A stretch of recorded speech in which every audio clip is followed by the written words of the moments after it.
Vijay Paul ఎంత ధనవంతుడని నాకు తెలియదు. Oh my God.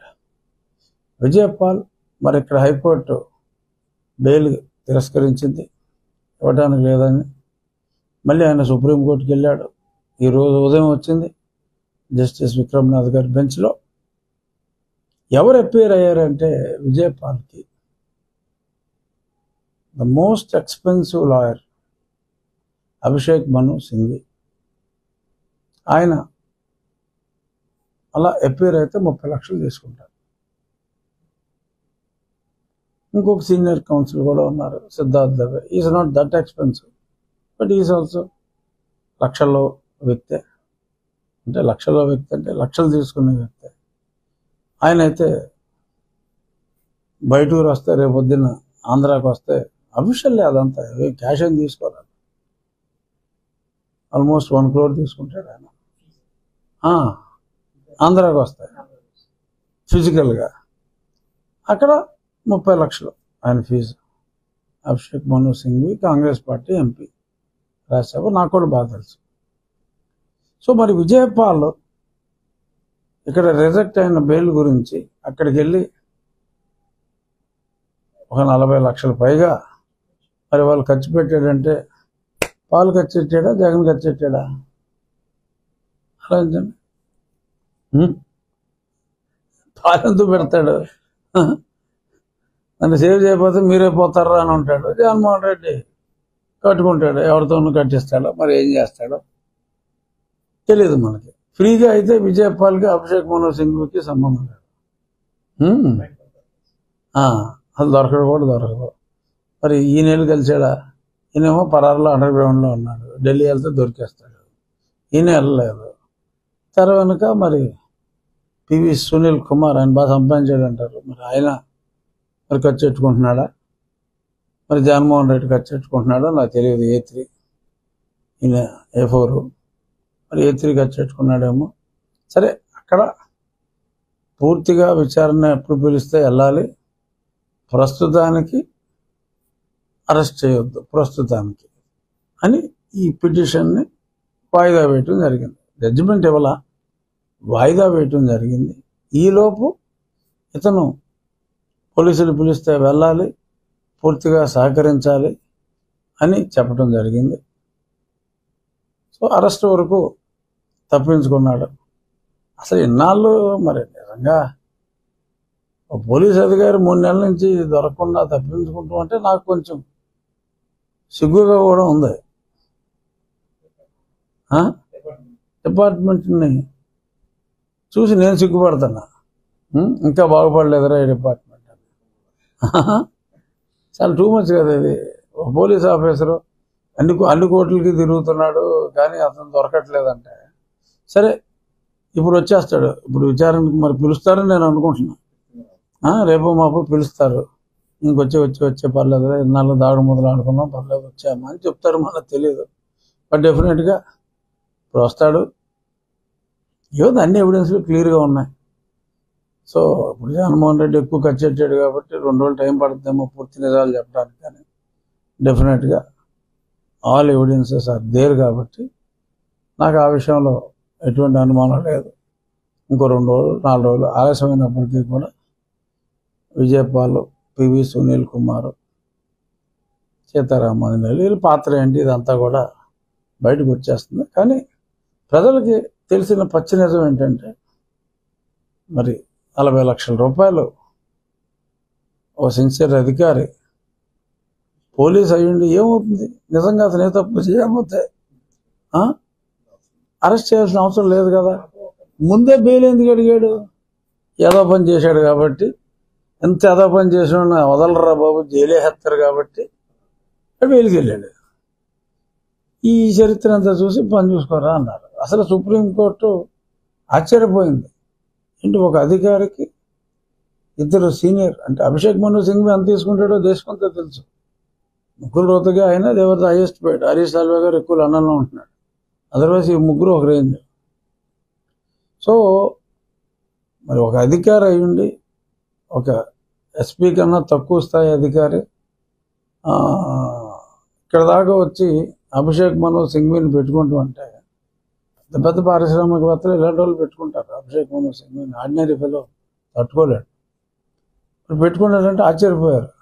ఇద్దరైనా ఇంకెవరైనా వస్తున్నారా అని కూడా అడిగినట్టుగా ఇందాక మీడియాలో చూశారు. సో అలాగా సుప్రీంకోర్టునే మరి తన న్యాయవాదులతో, తన ఖరీదైన న్యాయవాదులతో అప్రోచ్ అయిన విజయపాల్ ఇంకొచ్చి అమ్మ బయటకు వచ్చేసి మరి అటెండ్ అయ్యి నిజాలు చెప్పేస్తాయి. ఆయనకి మంచిది. వేరే వాళ్ళు చెప్పారు పాపం, సునీల్ కుమార్ ఎవరు చెప్పలేదు, అది తప్పు, గూగుల్ టేక్అవుట్లు ఎక్కువ రోజులు ఉండవు, ఒకసారి డాక్టర్ ముందు ఇచ్చిన స్టేట్మెంట్ మారిస్తే సర్టిఫికేట్లు పోతాయి అని ఈ యథవేషాలు చాలా వేస్తున్నారు. చూద్దాం, డెఫినెట్గా త్వరలో ఈ అన్నిటికి కూడా ముగింపు వస్తుందని. మరి ఆ తర్వాత మళ్ళీ సుప్రీంకోర్టుకు వచ్చినప్పుడు ఏమో ఒకవేళ అరెస్ట్ చేయవలసిన అవసరం ఉంటే మరి అరెస్ట్ చేయమంటారా, మరి అప్పుడు మరి జగన్మోహన్ రెడ్డి గారు ఇంకో 3 లాయర్లను కూడా పెట్టి, అంటే మనకంటే నాకు తెలుసు అతను అప్రూవ్ చేయడని, నేను కూడా మళ్ళీ ఇంప్లీడ్ అవ్వచ్చు, ఇంప్లీడ్ అయ్యి చెప్పేది వినన్నాను.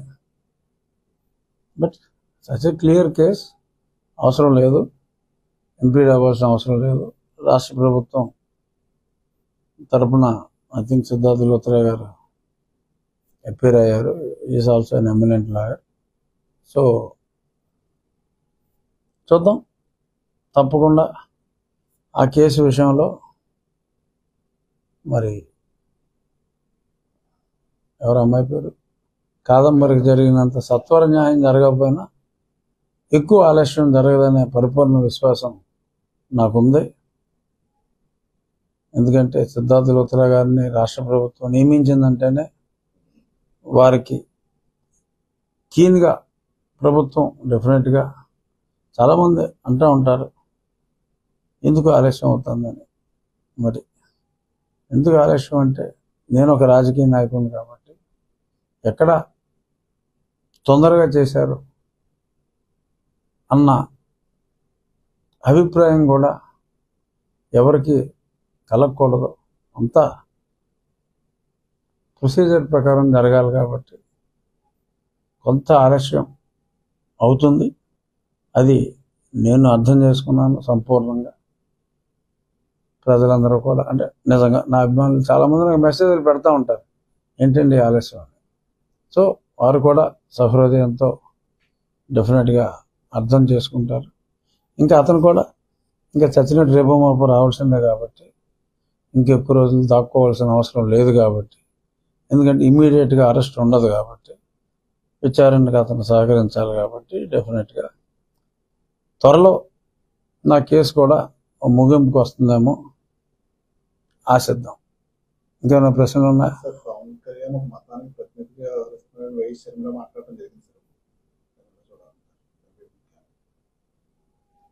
పవన్ కళ్యాణ్ గారు మాట్లాడిన దాంట్లో ఏ తప్పు లేదు. ఆయన ఏమన్నారు? పవన్ కళ్యాణ్ గారు చెప్పింది నేను హిందూ ధర్మాన్ని పాటిస్తున్నాను, ఇతర మతాల పట్ల నాకు అత్యంత గౌరవం ఉంది అని ఆయన స్పష్టంగా చెప్పారు. Sharmila is a Christian, she also might be respecting other communities, other religions అని షర్మిల ఎప్పుడు చెప్పలా ఇంత స్ట్రైట్గా. ఇప్పుడు రాజకీయ నాయకుల్లో అంటే కళ్యాణ్ స్థాయి పెద్దది, డిప్యూటీ సీఎం, ఒక ఎంపీగా ఈ మాట నేను ఎప్పుడో చెప్పా. ఆమె పొలిటీషియన్, రాజకీయాల్లో ఉన్నాడు, నా విశ్వాసం ఇది అంటే ఆ విశ్వాసం లేని వాళ్ళు ఓట్లేయరని ఒక భయం, ఆ భయం లేనివాడు కళ్యాణ్. సో రాజకీయం వేరు, కానీ మనసులో ఉన్న మాటని రాజకీయాలకు అతీతంగా మాట్లాడగలగటం అంతే. Yes, hats off to Pawan Kalyan. తప్పు లేదు. నీ మతం అదైనప్పుడు అవును, ఆ మతాన్ని నేను ప్రేమిస్తున్నాను, అన్య మతాలను నేను గౌరవిస్తున్నాను. ఆయన భార్య అన్యమతస్తురాలు, నేను పెళ్లి చేసుకోలేదా? సో ఆ మత సామరస్యం ఉండాలి. అంటే ఆయన చెప్పింది ఏంటి? ఇది మన అన్ని మతాలని మన లౌకిక వాదంలో ఆ మతాలకి అన్య మతాలకి ఇచ్చిన ఇంపార్టెన్స్ ఈ మతానికి, మెజారిటీ ఉన్న మతానికి కూడా ఇవ్వాలి. మైనారిటీలు అని మనం అని వారికి ఇస్తున్న ఆ రక్షణ హిందువులకు కూడా ఇవ్వాలి బోర్డు ద్వారా అని చెప్పారు. ఆయన చెప్పిన దాంట్లో తప్పు ఏమాత్రం లేదు.